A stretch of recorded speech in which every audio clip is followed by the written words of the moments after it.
Bien. Buenas noches, buenas tardes o buenos días, de acuerdo al momento en que nos estén sintonizando por Radio Azucena, Generación N, voces que construyen el futuro. Y el futuro no se puede construir si no hay raíces, si no hay pasado, si no hay memoria, y mucho menos si no hay justicia. De manera que hoy estamos con el colectivo Memoria Palermo, de la ciudad de Buenos Aires, Ciudad Autónoma de Buenos Aires, y de valiosísimos compañeras y compañeros que hoy nos van a contar acerca de las actividades, de la historia y del futuro de esta organización. Bienvenidos a todos. Gracias. Muchas gracias, Carlos. Bueno, como son varios y varias, vamos a empezar por aquella que, primero las damas, que tome la palabra y que nos cuente un poquito qué es Memoria Palermo. Bueno, si te parece empiezo. Mi nombre es Elena, yo soy miembro desde Memoria Palermo desde su incepción en su forma actual, a partir del 2012, cuando nos convocó nuestro primer presidente fundador, le podríamos decir Mario Clavel, y Mario propuso que este espacio fuera transversal, abierto, que no tuviera una afiliación partidaria específica, sino somos un colectivo de militantes políticos, pero estamos abiertos a miembros de distintas orientaciones políticas. Y una de las cosas que él nos propuso en ese momento era recordar a los compañeros, más allá de su pertenencia partidaria, y bueno, antes de eso también tuvimos una semillita en lo que fueron las asambleas populares, y somos parte del colectivo de Barrios por Memoria y Justicia. Pero una de las cosas que Mario nos propuso era recordar a los compañeros y las compañeras y tratar de traerlos al presente con sus historias militantes, y que las baldosas cuenten un poco quiénes eran ellos, además de ser militantes populares detenidos, desaparecidos, ¿no? Entonces, bueno, eso es un poco lo que venimos haciendo ya hace 13 años, ¿no? No sé si alguien quiere agregar algo más. No, si yo quería agregar que es cierto, es una organización transversal, absolutamente democrática, pero todos pertenecemos, somos todos militantes del campo nacional y popular, digamos. Eso te lo aclaro porque más allá de que no somos todos de una misma orientación. identidad política, todos estamos del mismo lado, digamos. Claro, es que para hacer derechos humanos tenés que estar del lado nacional y popular. Sí, claro, es verdad. Por eso están desaparecidos, porque estaban en el campo nacional y popular. Es un oxímoron lo que dije, pero bueno. Está muy bueno aclararlo, sí. Bueno, también contarles que las baldosas nos fueron transformando, ¿no? Yo me sumé, soy Clara Soledad Ponce, sobrina nieta restituida de Mari Ponce de Bianco. Tengo a mi mamá, a mi papá y mis tíos desaparecidos. Y me sumé a Memoria Palermo, en realidad me sumaron ellos, me sumo a Memoria Palermo porque me llaman por teléfono un día de la Secretaría de Derechos Humanos y contándome que había compañeros que querían colocar una baldosa y buscaban una foto de mi tío Oscar. Bueno, obviamente asistí a la baldosa y nunca dejé de militar con ellos.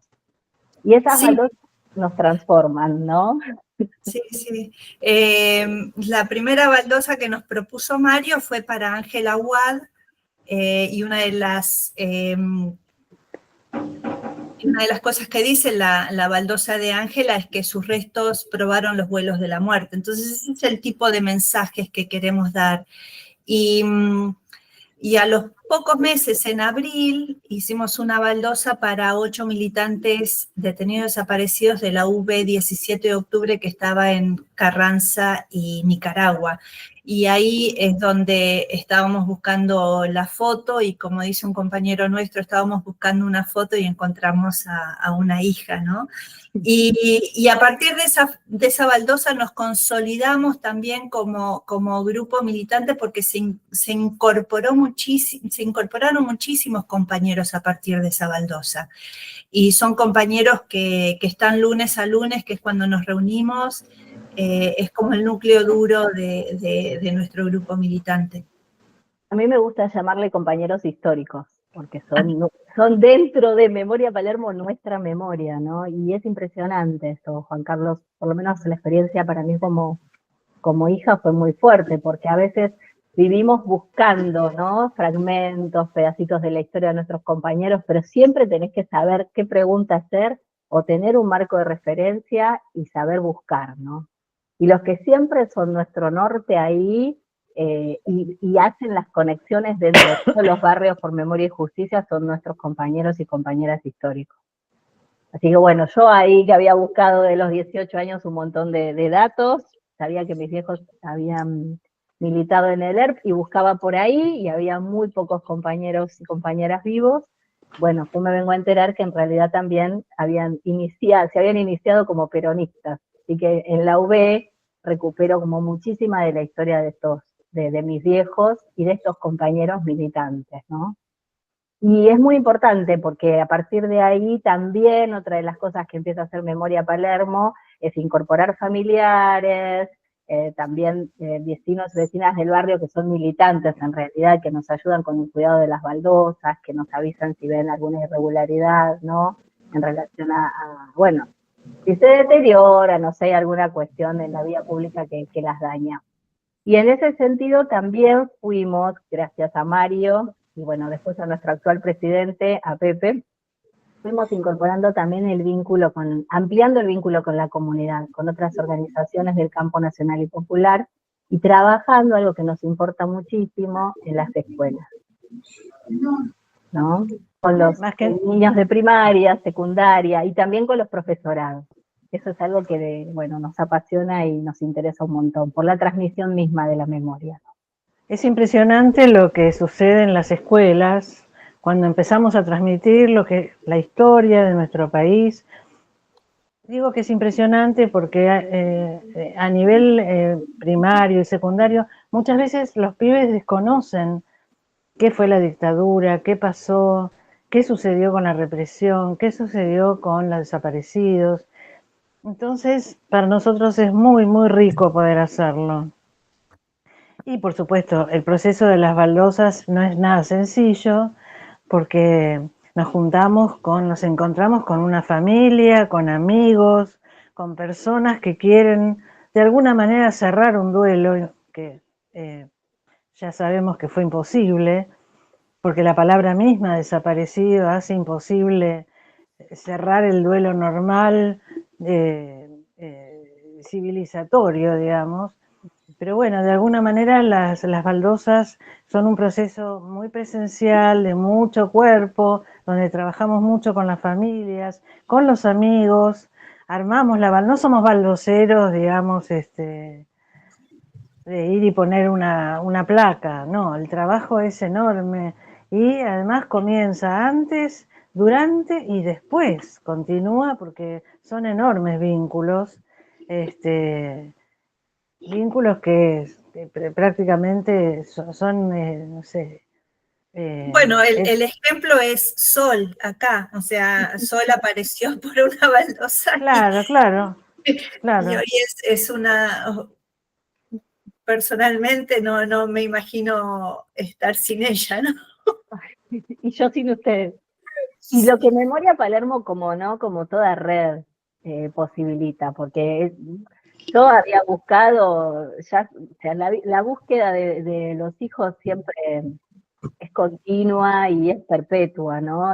Pero no es lo mismo.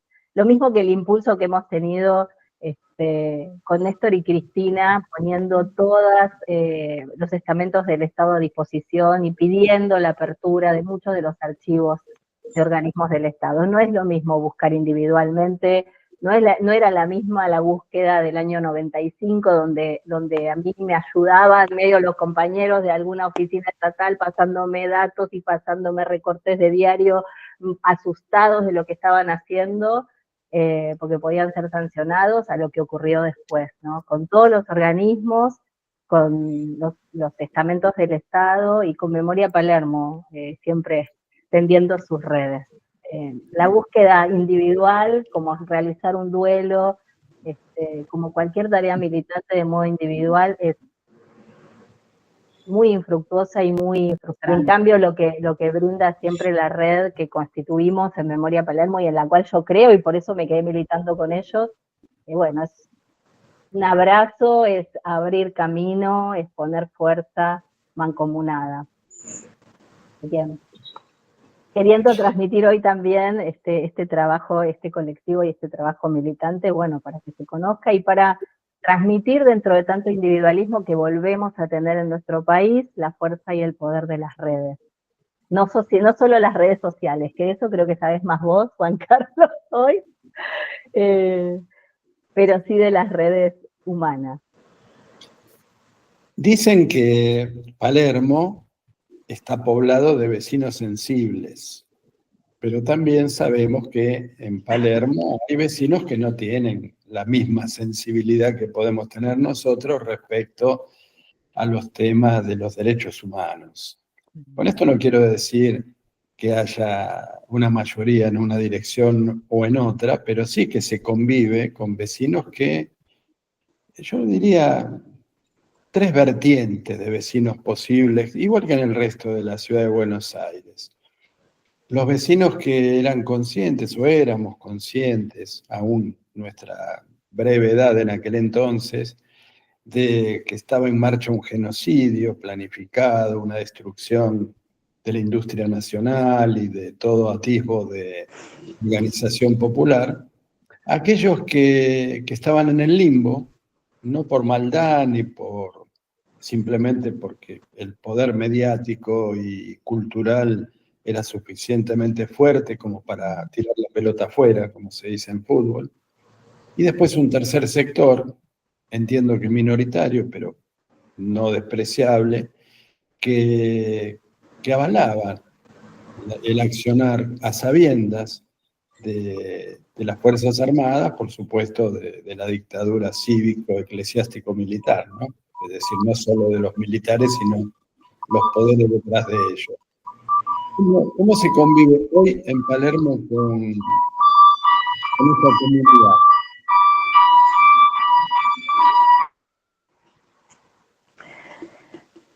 Bueno, nosotros estamos acostumbrados a trabajar en el living de King Kong, como lo llamaba Mario.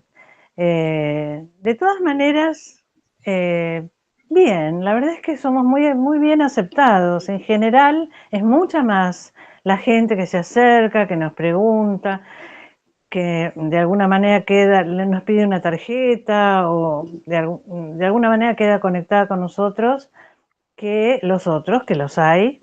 Sabés que nos están vandalizando prácticamente todos los días las baldosas, así que estamos teniendo muchísimo trabajo en restituirlas, en reponerlas, en ponerlas lindas de nuevo. No vamos a parar, nos pueden seguir vandalizando, no vamos a parar jamás. Las baldosas van a seguir homenajeando a los compañeros y no va a quedar ninguna sin ser rescatada. De todas maneras, es cierto que ahora hay mucha más vandalización que en otros momentos, porque bueno, eso se condice con lo que estamos viviendo en el país, horroroso en todos los sentidos, ¿no? Y te quiero aclarar algo, y es Estás muteada, Elena. No, quería decir que las vandalizaciones han sido sobre todo el objetivo de las escuelas, por sobre todas las cosas. Claro, en el Normal 1, por ejemplo, han destrozado una baldosa que tenemos que volver a empezar. No la podemos reponer así sencillamente. Pero estamos haciendo talleres también para enseñarle a los chicos y a las personas que quieran a cuidarlas, a repintarlas. Estamos haciendo un trabajo muy importante en las escuelas, no solamente para transmitir lo que es la memoria, sino para cuidar eso que es un patrimonio de todos los chicos, ¿no? Y de la historia. No, lo que te quería decir, y ya está, es que hemos ampliado nuestro campo de acción. Es cierto que hemos nacido como Memoria Palermo, que así lo quiso Mario, y es cierto que nos empezamos a dedicar básicamente a Palermo, pero hoy en día estamos trabajando en otros barrios también, ¿no? Sí, como parte del colectivo de Barrios por Memoria y Justicia también hicimos actividades conjuntas con los otros barrios, ¿no? Claro.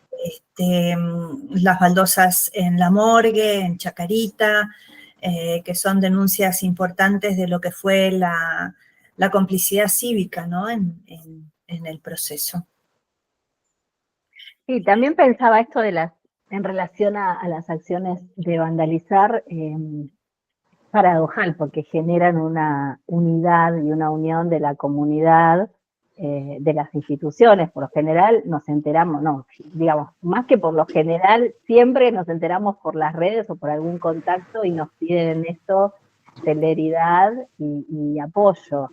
Y de alguna manera este hecho es repudiado por toda la comunidad, sea educativa, el barrio, etcétera. Entonces, sale el tema de el accionar sobre las baldosas, porque más allá de, creo que de alguna manera es otra puerta de entrada para nosotros, ¿no? Si no conocen la historia, pero ven la baldosa vandalizada y la institución se moviliza, bueno, genera un rebote que nos permite seguir accionando. Y de alguna manera hay como ahí otra paradoja, que es nosotros siempre vamos a construir y reconstruir, no nos ocupamos ni de destruir ni de vandalizar la propiedad de nadie, ni la vida de nadie, ¿no? Entonces creo que también esos son hechos que transmiten a la comunidad, y como decía Silvia, ¿no?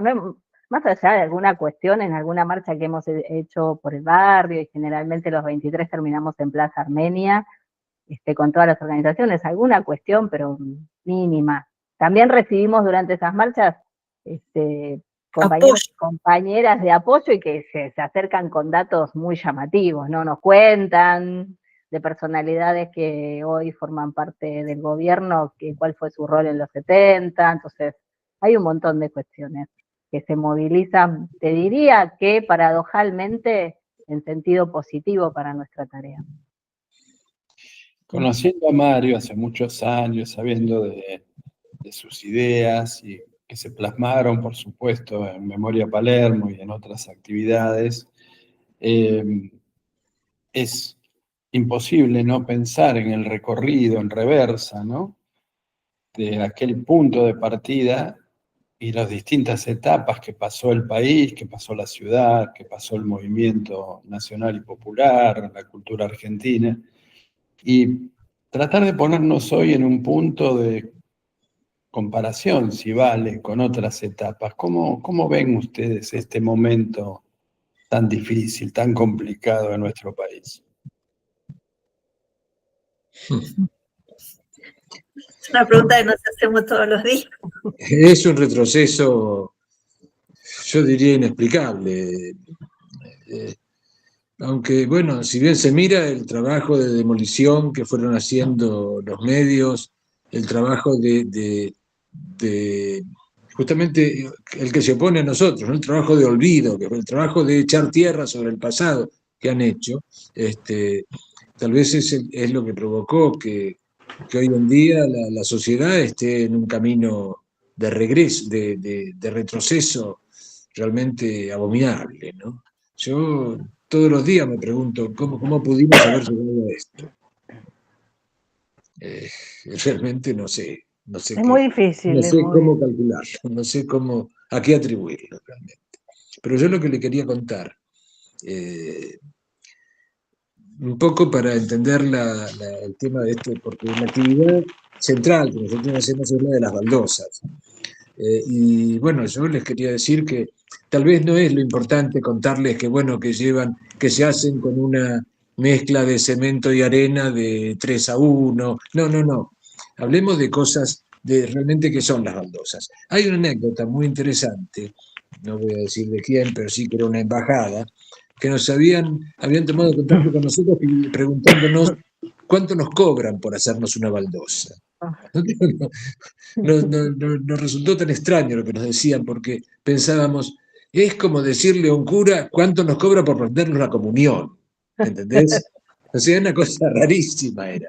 Y esa comparación sirve para entender que, bueno, que no es solo hacer la baldosa, o sea, que no somos solamente la fábrica de baldosas. Si bien las hacemos con nuestros errores, con nuestros defectos, en fin, acumulando experiencia a través de la marcha, eh, hay una cosa que no es solo hacer la baldosa, es trabajar con la memoria, es generar la juntada de los que fueron los compañeros de la persona que se evoca, los compañeros, los familiares y demás. Y se juntan, se encuentran, se producen historias fabulosas en esas juntadas, increíbles.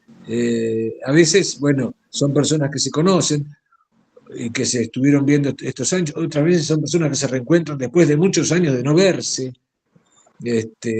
Me acuerdo del caso de la baldosa de la morgue, que estaba acá Soledad, que se le acercó una mujer y le dijo, yo a vos te tuve en brazos. Graciela Lois, sí. O sea, ¿entendés? Es decir, estamos trabajando con un material sensible muy, muy, muy denso, ¿no? Muy difícil bueno, está bien, estamos adquiriendo la práctica. Y tal vez hacemos eso, yo diría, mejor que la confección de la baldosa específicamente, ¿no? Que es lo que menos importaría. Sí, una cosa es, desde que nos instituimos como una asociación civil, nuestra misión por ahí es un poco más amplia ahora. Que el marco histórico del terrorismo de Estado. Entonces eso nos permite algunas actividades, como por ejemplo señalizar el solar donde vivió el Che Guevara, pero es que las baldosas, más que nada, es que reparan, eso es lo que buscamos hacer, una reparación para los familiares, una reparación para la sociedad y recuperar esos vínculos que fueron destruidos con la dictadura, ¿no? Es un agujero simbólico que no se va a cerrar nunca, pero que de alguna manera intentamos hilvanar un poco la profundidad de ese agujero simbólico que dejó la dictadura. Y nuestra pregunta todo el tiempo, además de las baldosas, es cómo transmitir en la actualidad y con estas circunstancias hoy qué es la memoria, ¿no? ¿Cuál es la importancia de preservar esas marcas de la historia que, bueno, precisamente son las que se quieren borrar, como decía Federico, porque todo está hecho para olvidar, para idiotizar a la gente, ¿no? Y pensaba en la segunda palabra, verdad, y la tercera ni te cuento, justicia, ¿no?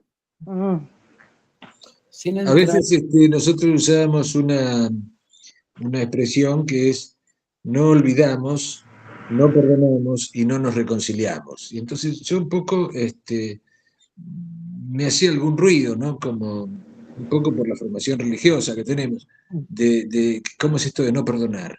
Y bueno, pero ¿cómo vamos a perdonar más allá de las aberraciones imperdonables, ¿no? Valga la redundancia? ¿Cómo vamos a perdonar a aquel que no pide perdón? Aquel que se siente orgulloso de lo que hizo encima. Y eso es muy difícil, ¿no? No, es imposible, desde la escuela, desde la Iglesia Católica es imposible, Fede. Bueno, el viernes creo que está anunciada una marcha de pañuelos negros en nuestra plaza, en Plaza de Mayo. Es una marcha convocada por la viuda de un genocida, y yo realmente ruego que vaya poca gente, Mm. ¿no? Que vaya poca gente. Mm. Sí, el retroceso es muy grande, es muy grande. Durante, Decían que es imposible, perdón, que es imposible desde la Iglesia Católica y desde la doctrina católica perdonar a quien no se arrepiente. Porque lo primero que necesitas para el acto de perdón es arrepentimiento y un acto de constricción, que Claro, nunca ocurrió, Y la porque confesión nunca de los jamás, pecados. y la confesión de los pecados, claro, que nunca ocurrió. bueno, Nunca. viste, muchas veces preguntan, bueno, ¿por qué acá no se hace lo que pasó en Sudáfrica, ¿no? Verdad y reconciliación. Bueno, pero si vos no venís con la verdad, ¿cómo te vas a reconciliar con quien te oculta cuerpos, Bebés, niños? niños, sí. durante los 40 años largos de democracia que llevamos, o de una democracia, aunque sea con muletas, en muchos periodos de nuestra historia, ha habido precisamente esos periodos dentro de la democracia en las cuales hubo menor intensidad en luchar por estas causas, pero nunca habíamos llegado como estamos llegando en esta oportunidad, ni siquiera apenas comenzada la democracia, con todavía las estructuras represivas semiarmadas o en retirada, sí, pero todavía funcionales. Nunca habíamos llegado a un punto donde se reivindicara nuevamente el genocidio, la persecución sin el debido proceso, bueno, las atrocidades que hizo la dictadura. Y sobre todo teniendo en cuenta que tenían el monopolio de la fuerza pública, lo cual quita cualquier cuestión de llevarnos como se quiso en algún momento a la famosa teoría de los dos demonios, ¿no? Bueno, pero del otro lado, no, del otro lado nada, o sea, vos sos el estandarte de la ley, sos la fuerza pública, sos el poder constituido, institucional, no podés, digamos, caer en otras cuestiones. Pero nadie se había atrevido como ahora a llegar a reivindicar nuevamente los actos genocidas. ¿Y cómo podemos ponerle freno a eso? Y con un nivel de conciencia. Y militando, no cediendo a la calle, con ese nivel de conciencia que vos decís, pero también convocando a los jóvenes, ¿no? Convocando a los jóvenes a entender que se juega la vida de todos nosotros, de ellos y de sus futuros. Entonces, la verdad es que creo que vamos a tener que poner el pellejo de nuevo, una vez más. ¿Vos qué pensás, Juan Carlos? Exactamente eso, que vamos a tener que poner el cuerpo de nuevo, vamos a tener que poner el alma de nuevo, como la venimos poniendo siempre, quizás con una intensidad distinta todavía a la que veníamos trayendo, porque vienen por todo, claramente vienen por todo. Y quizás haya que evaluar de manera muy inteligente la manera de presentar la batalla esta vez, ¿no? Uh-huh. Los algoritmos, las redes sociales, los medios de comunicación ya se han diluido en otra cosa. Hoy 3 o 4 influencers tienen más audiencia que el propio Clarín. No digo que Clarín no tenga importancia o La Nación no tenga importancia, pero sí que hay un conjunto de influencers, en general de la derecha, no solo, pero en general de la derecha, que han tomado las armas del tecnofascismo, como expreso en mi libro, perdón, lo autorreferencial, que tiene que ver con haber entendido mejor que nosotros mismos la cultura que subyace en esta nueva etapa de la tecnología que ha impregnado a todo el mundo, ¿no? no solo a nosotros. Claro, hay países donde se ha puesto un límite y nosotros no hemos sabido ponerlo todavía. Pedimos todavía a una radio una cantidad enorme de reglamentaciones, pero a una red social no le pedimos nada. Claro. Todos nuestros datos residen en servidores en los Estados Unidos y hay una ley en los Estados Unidos que permite a las 17 organizaciones de espionaje, agencias de seguridad, dicen ellos, a poder entrar sin necesidad de pedirle autorización a un juez. O sea, nuestros datos están disponibles para los servicios norteamericanos sin ningún tipo de problema. Nuestros, los de Colombia, los argentinos, los de Uruguay, los de Chile, Y los recién... estadounidenses propios. Los estadounidenses propios, claro que sí. Claro que sí, sí. Pero bueno, esta regla, independientemente de la solidaridad internacional que debemos tener con todos los pueblos, han sido o son los primeros que deberían hacer algo respecto a esto. Pero bueno, démosle un poco de confianza también a que ese pueblo un día despierte, ¿no? Bueno, en Nueva York, por ejemplo, pasaron cosas, ¿no? Interesantes. Virginia. Sí. Claro, claro. Sí, con algún recaudo, ¿no? Porque ha habido también una candidata demócrata que ganó con un perfil, digamos, progresista, pero que había sido agente de la CIA. Entonces, tengamos un poquito de precaución antes de comprar del todo. Pero sí, yo soy auspicioso respecto a lo que pasó en Nueva York. Creo que es, más allá del personaje puntual, puede ser alguien que a lo Néstor, o puede ser alguien como el vicepresidente de Corea, ¿no? O el propio Obama. Veremos cómo camina el reino, si es o no. Nueva York no deja de ser una isla igual, ¿no? Claro. Literalmente, como dicen los pibes ahora, literalmente es una isla. Y es un país en este momento bajo una ocupación de fuerzas paramilitares con el servicio de inmigración y aduanas, ¿no? Gente totalmente súper militarizado, sin ningún tipo de identificación, que te agarran de los pelos simplemente por si hablas otro idioma o como el porte que tenés, ¿no? Bueno, nosotros, no, perdón, ¿qué ibas a decir, Juan Carlos? No, digo que está muy pesado. Claramente, que en Estados Unidos también se da el proceso y la pregunta que hacía el compañero recién, creo que en los sectores progresistas de los Estados Unidos también se preguntan cómo llegamos acá.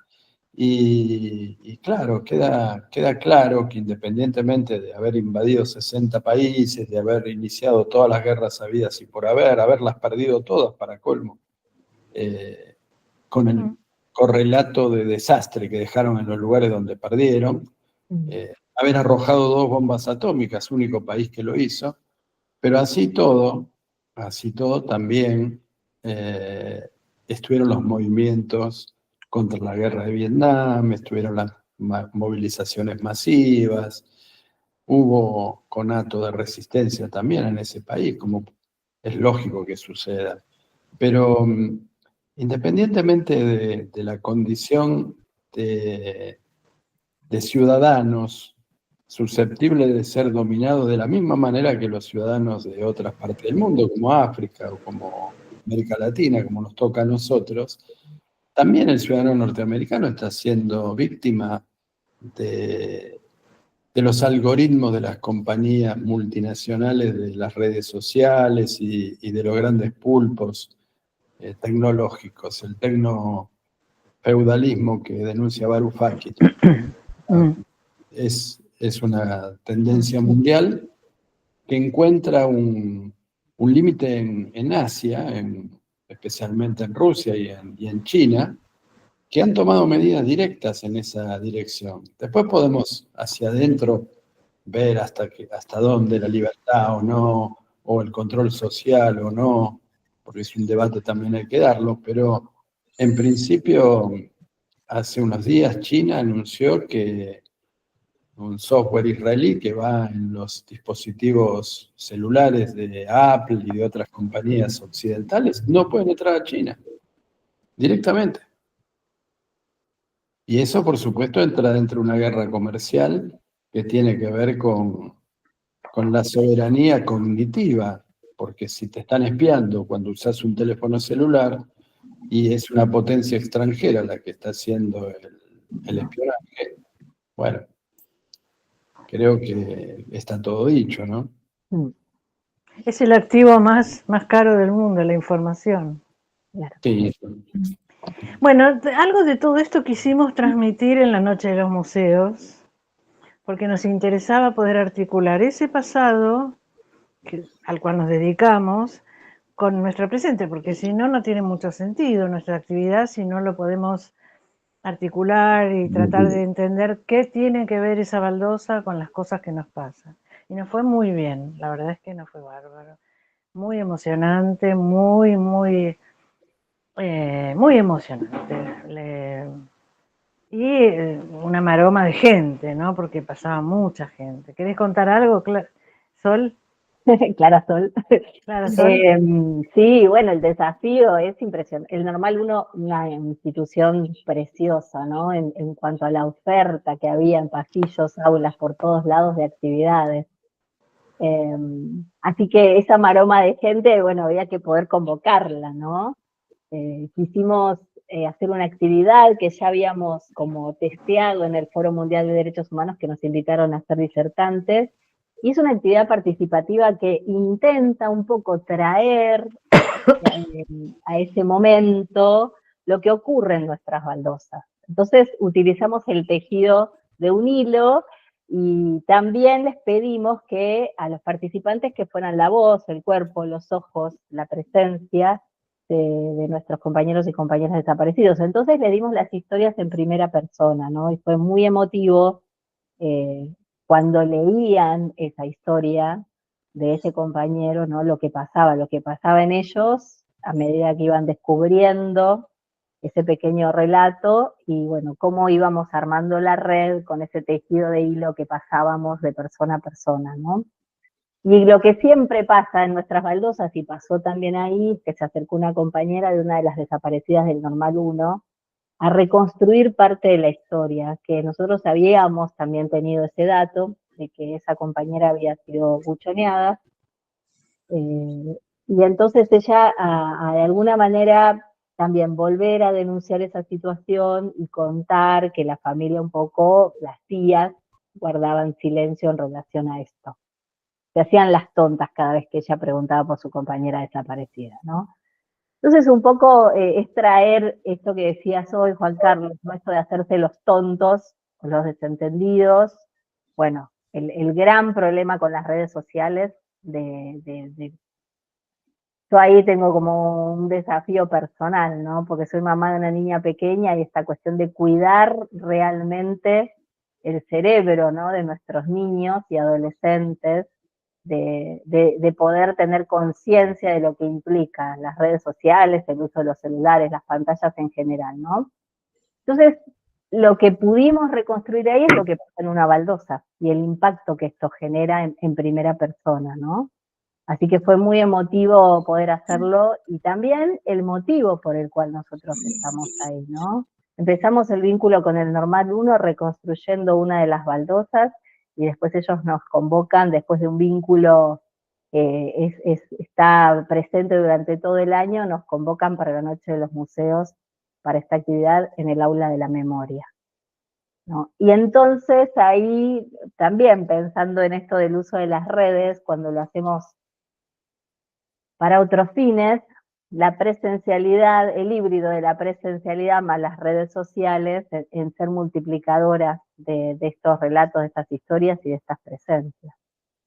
Yo no sé si podemos responder semejante pregunta, yo los escuchaba y yo me las sigo haciendo todos los días, ¿no? ¿Cómo avanzar? Obviamente no vamos a claudicar porque eso lo heredamos de la lucha de las madres, de las abuelas, de los organismos, pero el tema es el cómo, qué, cuándo. creo que en algún momento de esta búsqueda entre todos y todas algo va a surgir. Así que fue una actividad con una maroma de gente a la cual vamos a seguir haciéndole ajustes, porque la propuesta es como muy, muy interactiva, muy, muy movediza y con mucha oferta, pero estamos encantadas de participar. Y hemos trabajado en muchas escuelas, Normal 1, Lenguas Vivas, Lengüitas. Bueno, tenemos un próximo taller de restauración en la María Claudia Falcone, así que ese es otro tallercito, con un grupo, un centro de estudiantes, pero bien polenta, ¿no? Potente. Sí. Sí, porque eso es cierto también, así como hay un joven con el cual yo creo que no tenemos que pelearnos, sino tratar de entender que es el que ha producido esta gestión, digamos, también cuando vamos a las escuelas nos encontramos con jóvenes hermosos, pensantes, militantes, llenos de vida, o sea, tenemos que apostar ahí, ¿no? Tenemos que apostar a que cada vez sean más. Sensibles y preocupados, ¿no? Porque lo que está pasando hoy afecta justamente a nuestros derechos humanos, salud, educación, trabajo, derecho a pensar diferente, a expresarnos. Entonces, sensibles y preocupados por la realidad. Claro, derecho a ser viejo, derecho a ser discapacitado. A ser cuidado y protegido por tu Estado. A poder sacar una foto en una marcha sin que te vuelen la cabeza, ¿no? Como pasó con Pablo Grillo. Claro, pobrecito. Lleva 8 operaciones y los padres están luchando de manera denodada. Bueno, todos los que acompañamos de alguna manera. Va a estar en los premios el día 12. ¿Pablo? No. Estar Fabián. El papá. Sí, claro. Papá. Y a veces uno también piensa, retomando la idea que planteó la compañera de cómo a veces las brutalidades de la derecha nos potencian y nos dan herramientas para perfeccionar nuestra lucha, como una tragedia como la de Pablo, la de Fabián, en este caso el papá, convierte en un militante, potencia un militante que ya era, en un militante de otro nivel. Claro. Lamentablemente a raíz de una tragedia personal, ¿no? Pero realmente es una persona no solo íntegra, sino de una claridad meridiana, ¿no? En lo que, como que hubiera hecho un máster, como decirlo de alguna manera, en poco tiempo a raíz de la tragedia. Y me parece también que eso, hace unos días estuve dando una charla también en la Asamblea Lorca, en Vicente López, una placita que se llama Lorca, y hay un busto de Lorca, y también lo vandalizaron. Hay que ser muy bestia, ¿no?, para vandalizar a un poeta. Sí. Una cosa de loco. Y bueno, por supuesto, hubo una movida de reparación, una gran movida, que hizo que se hable mucho más de Lorca que en lo cotidiano. Claro, eso es lo que nos pasa, ¿sí? Absolutamente. Sí. Pero bueno, esperemos no necesitar de esos hechos para que podamos seguir creando y teniendo estrategias de avance. Ya no de solo memoria, sino como hacen ustedes, como hace Memoria Palermo, de avance hacia una sociedad mejor, que era precisamente la reacción de aquellos bestias. Trataron y en algún punto lograron detener el avance de esa juventud maravillosa, ¿no?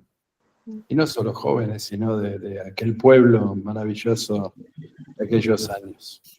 Permitime una corrección, Juan Carlos. Vos decís aquellos bestias, y yo creo que no hay que ofender a las bestias. Yo creo que las bestias no harían eso, no serían tan crueles. Sí. Estamos de acuerdo. Los gorilas tienen el 98.3% del ADN humano, igual. Y sin embargo hacen juguetes para los niños, sus hijos, digo, sus niños gorilas. O sea que a veces cuando decimos gorila y tiran bombas en una plaza llena de gente, le estamos bajando el precio a los gorilas, pobrecitos. Pobrecitos, es cierto, los ofendemos. Bien, bueno, me parece que esta primera reunión, juntada, da para continuarla, ¿no? Sí. Hacerla Claro. con una frecuencia que nos convoque y que de alguna manera vayamos contando también las actividades de Memoria Palermo de manera más continua, más frecuente. ¿Qué les parece? Bueno, Hermoso. ya que estamos, te digo que el domingo 30 vamos a estar con Cine Espejo en Vuela el Pez, para un ciclo de cine. No recuerdo el título de la película, me ayudan, compás. Pero es nuestra próxima actividad y es con un aporte voluntario para la olla popular de Vuela el Pez, que dicho sea de paso están perdiendo su espacio porque les pidieron el local, todos esos edificios ahí que eran outlets en la avenida Córdoba, seguro que se vienen mega torres, y estamos perdiendo un espacio importante para Palermo, para la cultura en general, no solo para la militancia, porque es un referente cultural importantísimo en la ciudad, ¿no? Bueno, por última vez sería entonces en Por el Pez, en Córdoba 4379, Córdoba casi esquina Julián Álvarez. El documental es Corazón Político y después tenemos un debate con la presencia de su director. Bien. Todos los meses hacemos conjuntamente con Vuela el Pez la presentación de una película. Como ves, cada vez vamos agrandando nuestras... Nuestro abanico de posibilidades. Sí.